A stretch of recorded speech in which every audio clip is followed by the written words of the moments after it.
So, hi, Henny. My name is Julie Stigmeyer, and I work with students in the Graduate School of Education. And Henny, could I ask you to introduce yourself?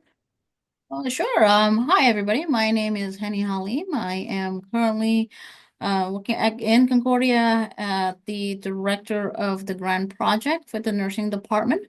I am also a EDD student, like most of you here. I am part of cohort 19 that start in fall of 2024. Awesome. Well, thank you for joining us. I asked Henny to answer a few questions about how she went through the process of creating such a successful literature review. So, we're just going to walk through that. So, Henny, how would you describe a literature review? What is its purpose? Um, It took me a while to kind of get a grasp of what exactly that. Remember, I was also a student like you guys. Um, but the way I see it as I'm kind of go through it, I mean, go to a couple classes, right? Do the seminar, and then it's somewhat clicked to me that I love Legos. I love Legos, so I think of lit reviews a little bit like a Lego, like building a Lego bridge, building a, you just, each study is a little brick of its own, and then you grab it from different sources, and now you have your whole bag of Lego. Now what? Well, definitely you don't want to just leave it there, so you build something out of it. And you might see like, okay, this brick doesn't fit this models. Okay, I'm gonna get rid of this, or I'll just leave it aside to build it later. So for me, it really is to see it as a building block, a Lego block that I would use to summarize as the foundations of your research, if you will, like the foundations of your study. And in that, because again, you are doing lit reviews, so things already done. The Lego is out there. Now you are trying to get those pieces in different directions and hopefully build what is your Lego. That's the way I see it. I love that metaphor. I haven't heard that one. It's a great idea, Legos though. fan. Yeah. So you have all the Lego building blocks, the individual pieces, and then you start to put them together into something new. I love that. Yeah, and then again, like I said, some brick when you first get it, I'm like, well, I need a square. This is a little bit on triangle. It doesn't fit. That's okay. You just put it aside. Again, like kind of playing Lego. You put it aside, and at some point, you might need a piece of that, and you just slide it back in. Nice. Nice. I love it. Well, could you share the steps you took to gather and organize your research? Um, that I did have a little bit problem. I have like a challenge, if you will, but that's okay. I've been kept I've kind of convinced myself, and all the faculty has been trying to convince me it's okay. You know, it's a start. You probably won't see it yet, but whatever in your, I guess the way that I did it at that time was, well, first of all, my topic is a comparison between Western and Eastern leadership. So I do know that I need to, those are the keywords that I am looking for. Westerns, Eastern leadership, especially the Confucians. So those are a few keywords that I know. So whenever I type in the research, primary I do use the AppSco, the JSTOR. That's kind of like my go-to. Google Scholars are kind of like my other resources. Definitely connect with the library resources. They're awesome. And will give up to a lot of resources. And for me, it's almost like a snowballing effect. I'll put in Confucians and then you have gazillion, gazillion article. Then you kind of, that's how I do it. Like I put a very, very broad Confucians and I bet you anything, it will have everything. Then I'll run a filter and then filters only Confucian leadership. or and then a type of leadership for confusion. So it's very, very broad. When I first started, I think it's still in my Zotero somewhere that I have over 100, 200 article. Some of them you really don't need to use it as you go through, but you don't know, right? It's kind of like you pulling that Lego brick. I would have all my Lego brick. I think I do, but you don't know until later. So that's kind of how I do it. Once I do that, I'm very old school. I know I'm killing a lot of tree, but that's for me, that's how I need to have paper in front of me to read through. And I do like my color coding. I do confusion, I believe it green. No, confusion, I do blue colors. Yellow, I do Western leadership, and then green is kind of like I don't know where you belong yet, but it's comparing between the two. So that's what I do it, and then I stack them. I stack them basically. It's almost like if I'm going go back to Lego, you guys gonna start sick hearing me about talking about Legos. But if I do that, it's more of like I'm now sorting my Lego pieces in colors. And color, shape, nothing fancies, but it helped me organize my thought process. Because if I just write it on the paper without color coding it, I would read one and then wait, did I just read that one? What is that one is all about? So that's how I do it. I group them by color coding. It helped for me. I know some people prefer, I mean, I have a colleague that and a friend, she does not like it that way. She liked it to put it in a physical folder. So instead of color coding the article, she put it in a folder, still color coded in my opinion, but that's how she did it. So whatever that you guys think that will help you, there's no right and wrong. Just do it and see how that carry it. And I know some people do like to put it on Excel too. I don't because if I don't have access to my computer, I can't read it. So I like paper. Again, I kill a tree. Sorry, a tree. Well, thanks for sharing that process. Yeah, I've heard some people that that's just the best way is printing out the articles and Mhm. marking them up and then using literal stacks of paper to divide them. Um, but other people use software tools or, like you said, spreadsheets. There are many different options. I appreciate too what you said about using the library databases. I think you said you found JSTOR helpful, and you also use Google Scholar and used those keywords to help you. I remember when I read your lit review, I knew something about a little bit about Eastern and Western thought and how Confucianism was had an influence and, how this would be different in leadership styles. But the way that you presented in such an organized and clear way just helped me to learn that really easily. Thank you. So, yeah, so I think those strategies you used were really successful. Thank you. So then what did you do? What was your next step after you stacked your research, used the color coding? How did you create the outline, or did you create an outline from there? I did sort of, again, it's a very broad outline where now that I know I have Confucians, I have Western, but what is that? It took me a little bit, and then I obviously talked to the faculty that was teaching the seminar. And what stood out is again, you use the theme. What is that theme? Like you can use so like that Confucians, Western, those are considered cultural value. So now you have a broader theme, if you will, and you kind of lumped it together that way. I do remember that before I really dive into those, we start learning how to do the concept map. That will definitely help. Because you draw that concept map in your head is this is the central, and then you just branch it out, right? And then I kind of work backward, if that makes sense.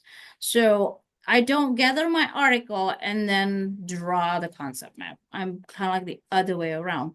So I draw the concept map, I'll leave it aside, and then I gather all the article and said, okay, now I have my color, I have my shape, I have this three little house that I need to build. Which one fit where? So that's how I theme it. So I put confusion, anything that I have article with confusions and Western, I'll put it in one theme. There's cultural value.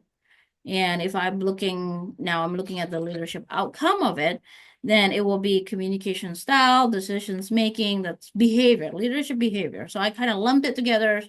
That's your outcome. That's what you want to know. And obviously, with the lead review, you also want to look into the framework. What are you working out of? So that's again, that's another one. The what is the framework that you are working with? For me, like giving it a big outline though helped me personally. I started narrow down at to a point it's getting too narrow. But once you put in a theme, then it's like, okay, this theme makes sense, but now what? It will only give you maybe half a page at that point. So it's not gonna help you. Um, so grouping by theme for me is very, very helpful. Then once you collect that though, I would the way that I did it, I wrote down summary. I wrote down summary of each article. Not a lot. I told myself, don't give half a page here. Just maybe like 3, 4 sentence bullet point-ish. Then trust me, once you read more and more, you have the urge of keep writing. You just keep writing the summary. Don't do that. It's gonna get a little bit too big, and then you gonna frustrate yourself because I learned it the hard way. It's make me more frustrating. Like, okay, this is summary is getting too much here. So for me, I think I break it apart into a mini summary, mini synthesis, if you will. Just again, small little one. If you could fit it in a post-it note, put everything in the post-it note, I think that's enough because you don't want to summarize everything. You want to synthesize. So if you can put it in like little, I think I still have it here somewhere. It's everywhere. But if you kind of put it in this kind of size, like I don't know if you can see it, but that's enough for a summary. Because that's kind of just to jot your memory. Then once you did that, then you can expand it as you're writing it. I love that. And how did you use, like, did you put those post-it notes like on a wall or how did, well, you did, maybe you didn't actually use post-it notes, but I love that analogy. Yeah, no, actually, I did kind of put a post-it. At first, I used like a larger post-it notes because thinking like, okay, I need this big, large notes. I don't have it in here, but at home, I have this big, giant poster, if you Mm, will. That's where I draw the concept map. mm, So as I'm synthesizing synthesizing an article, then I will stick it to wherever branch that I think will make sense. So if I do an article on confusions, I'm like, okay, this go to this side, stick it there. Okay, it's sticky note. It's not permanent. You can take it off and like, oh, this doesn't make sense. Put it over there. So again, that's for me, the logic side of me that makes sense. Um, some of my classmates use it electronically and they've done it beautifully. I can't do that. mm. It's just a little bit too much. I'm more like a manual. I will walk out one time and the like, oh, okay, this you can fit it in there. And sometimes, guys, you do need to walk away from it because you keep looking at that same map over and over again. It sometime will be like, I don't know, I can't see clear anymore. Walk away, and then when you come back, and if the synthesizing does not make sense, you want to go back again and learn it the hard way. You want to go back and reread it and said maybe that day you are too tired from work, wherever that you are doing. It doesn't make sense even as you write it. But after, I don't know, a shower, a dinner, or even a movie, you come back, oh, that's wrong. Let's rewrite it and then stick it in a different part of that poster. So I have a poster board that looks very messy. But That's amazing. I've what not heard of using a concept map as a poster and Mhm. then putting your articles as little post-it notes all over. So from what I understand and what I've used a concept map, it looks like there's a circle in the middle or something like that that tells the topic, and then there are spokes or lines that come off that. Is that what yours looked like? Yes, it basically that's what it looked like. Again, I think it's a small little story going back is I was a microbiology majors in undergraduate way back when. One of the class, biochemistry class, is we have to do concept mapping. So Mm, we do that from the minute the cells enter your body and how it's branched in six different directions. Next thing I know, the assignment at that time is you do need to make it a big poster. It was like a three class together. That's your final project. It was a senior project. We spent weeks trying to figure out. It's a group project, but that's how the concept mapping actually makes sense to me. So when the faculty say, okay, you need to do concept mapping on the dissertation, I'm like, okay, I know that process. Let's do this. And again, it's not a perfect way. I don't think it's a perfect way. Like I said, there's no right or wrong. It's whatever makes sense to your head. Because in this process of writing it, what makes sense in your head matters more than the if somebody walked into your room like, what are you doing? Um, well, it makes sense in my head, but if it makes sense in your head, then you'll be able to explain. The mm, more you explain, it make more sense in your head. And then once you write it, then that's when the end product, like, okay, people understand. In the process of it, they don't need to understand. At least for me, they don't need to understand. They don't need to know my chaos. You just need to read the end product. That's the way I see it. Like they no. don't need to come into my room like your Lego is everywhere, like six different colors. So at the end of the day, you see this beautiful Disney castle that I just built. Does it matter how chaotic it is? Doesn't. So that's the way I see it. That's great. I love that. Yeah, I've heard of students outlining or organizing their themes different ways. Some use maybe like a formal outline with Roman numerals and everything. Others have a more informal approach. Some take a more visual route, like you did. Um, I think that's, yeah, like you said, everything is valid. There's no right or wrong way. It's just how can you conceptualize the information so that then you can synthesize it. Yep. Um, and so then what did you do after you had that concept map? How did you start creating your paragraphs? On the back to that little sticky note. That's Hmm. where you know that your summarize your mini synthesis, right? And you already have it there. Oh, one thing though, which I have to remember that I did that again. I learned it the hard way. I was regularly putting the sticky note on my big giant posters that I forgot that I forgot to wrote down where what article was that. So it just summarized, and I'm like, oh, I don't remember where. Because remember, when I have the paper, it's just on the top of the paper. I don't need to know which one. Yeah, you have a habit to write a little bit note behind it, maybe just the author or a keyword or two that this is from which article. Because I kind of have to start all over again. At that point, it's a good thing it's only like maybe 10 article at that point, and then I realized like, oops, Henny, don't do that. But that's one thing to do it. That's where I start, really. That's where I start the mini notes. The mini notes will help you get started writing, honestly. What then you pull three or three or four because remember, once you put your sticky notes in, you're not gonna put just one sticky note. At this point, you're probably reading 10, 15, 20 even. Then you just have those three, four sticky notes together. To me, it makes sense. Then now I'm trying to connect them. Like, how do I connect them? Do I need to put more wording? Do I expand it? What do I do? That process it took me a little bit to get the hang of it. Maybe because I'm so used to writing scientific paper, very straightforward, very dry in a sense. So not a lot of additional that I can add to it. But with minute synthesis, honestly, it's whatever that worked. Like you even I did it one time too. The sticky note does not make sense if you put them together in one paragraph. Absolutely make no sense whatsoever. But you put it in a paper and then you kind of start reading it like, okay, maybe I'll just add a word here or a word there. And next thing you know, you end up with a paragraph or two sometimes. And then Mm-hmm.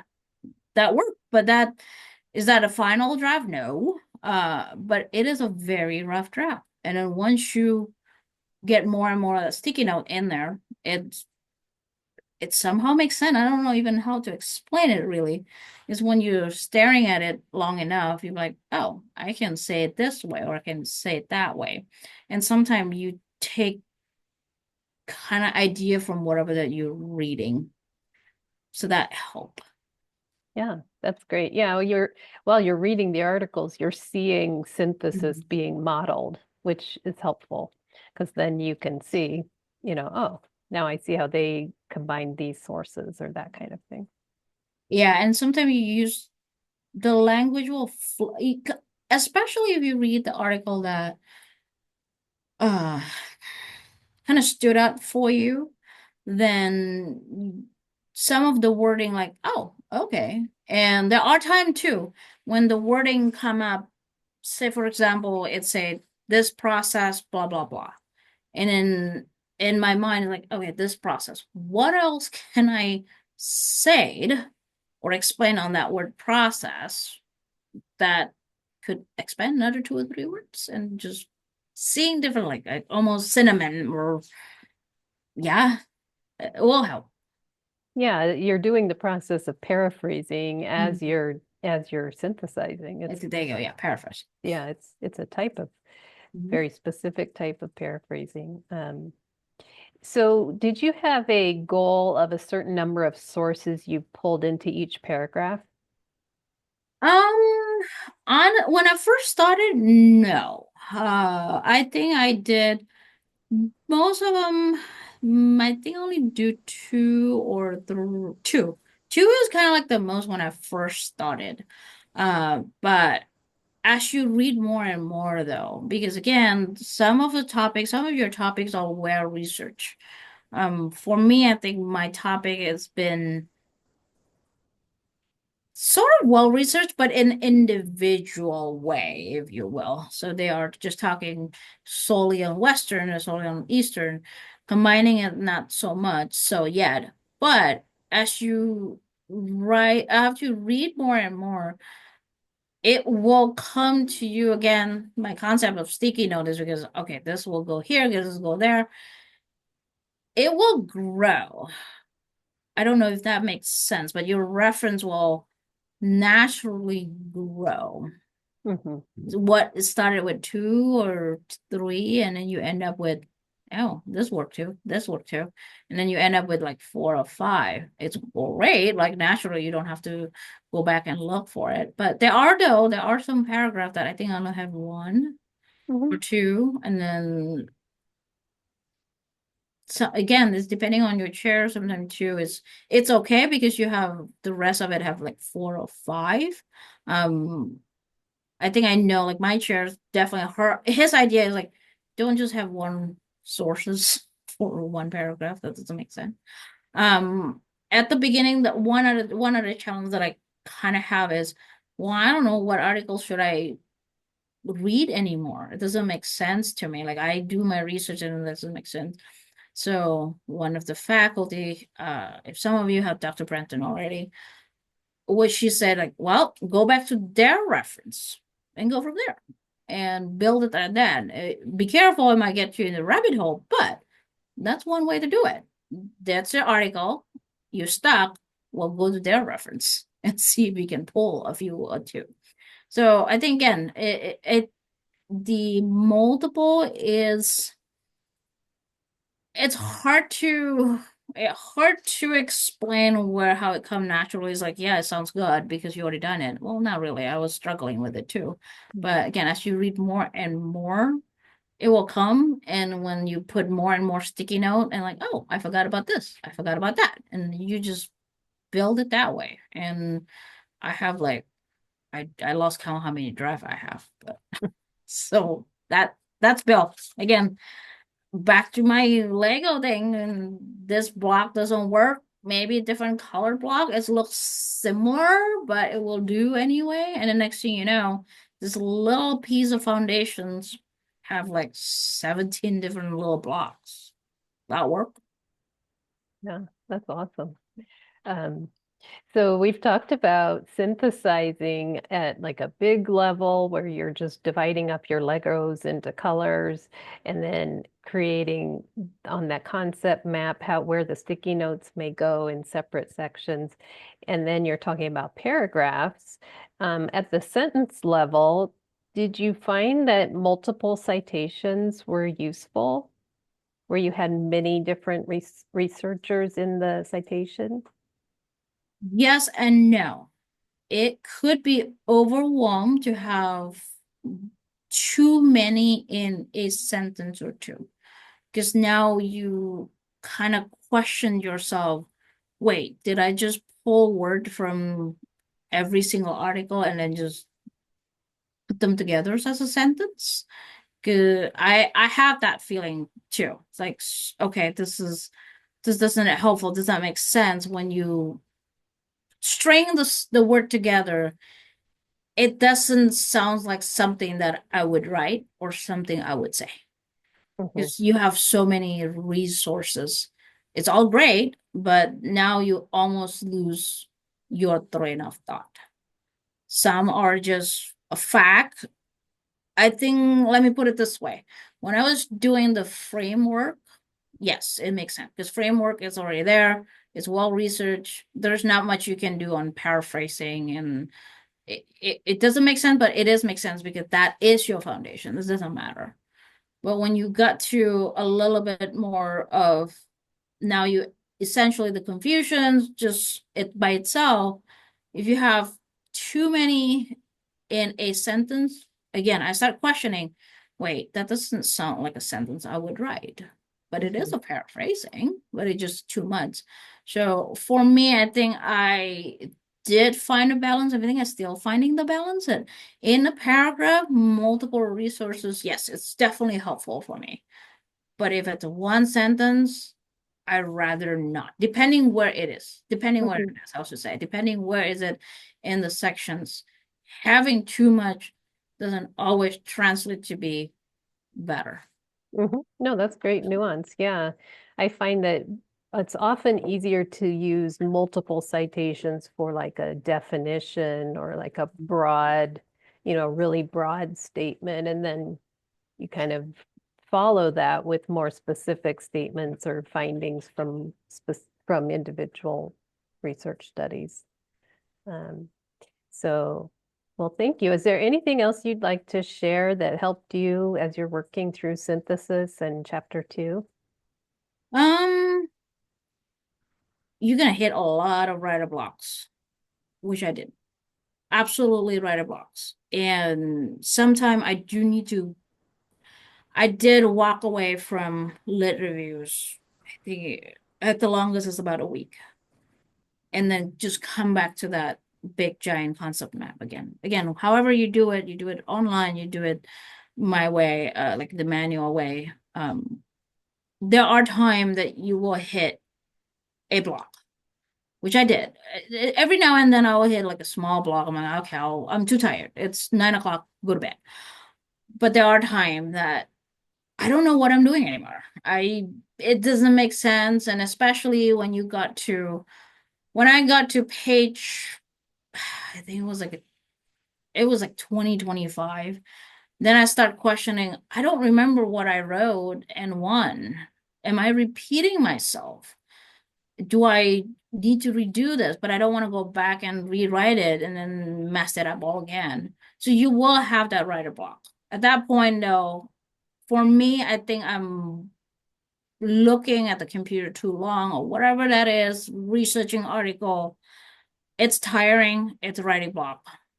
I walked away a whole week. Like I did not do any revisions, I did not do writing. I almost like, nope, it will have to do. It will just leave it there. Deadline is deadline, whatever. I'll leave it there.